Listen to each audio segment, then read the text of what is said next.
A controversial topic, difficult topic that I don't know that boards fully understand is that your meetings need to be open meetings.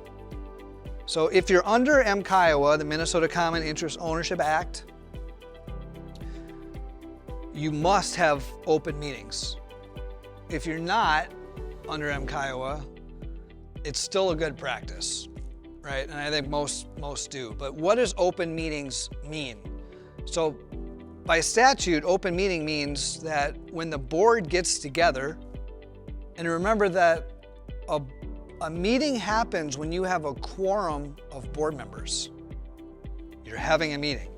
You might not have intended to have a meeting, but if 3 people of the 5 met at the mailbox and you start discussing business, you're having a meeting, and that meeting needs to be open. And what does that mean to be open? It means that your members, your owners, are entitled to observe that meeting, just for transparency. That's what state statute says. I mean, think about it. I mean, it's fair and it makes sense, right? You're the elected officer of the nonprofit corporation that is Happy Valley Townhome Association, and the members, the owners of Happy Valley, should be entitled to know what decisions are being made by their representatives, right? So meetings must be open. What does that not mean? What that doesn't mean is that every time you have a board meeting, it has to be an open meeting where everyone gets to talk. No. Open meeting just means that your members are allowed to observe the meeting.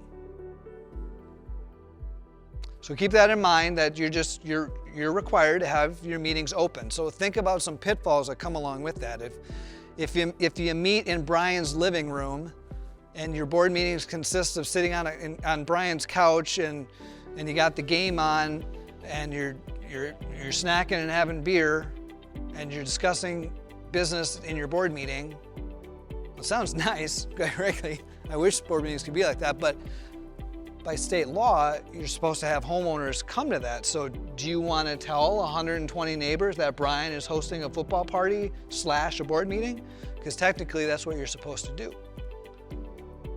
So just think about that with whatever your habits are as a board for when you have your board meetings. Just remember that they're supposed to be open for people to come, and you should just have in your mind that people may come. So set yourself up for that. Have it in public places. Libraries are great. Community centers are great. If you have an association that has amenities like a party room or whatever, that's pretty common. Have it there, great.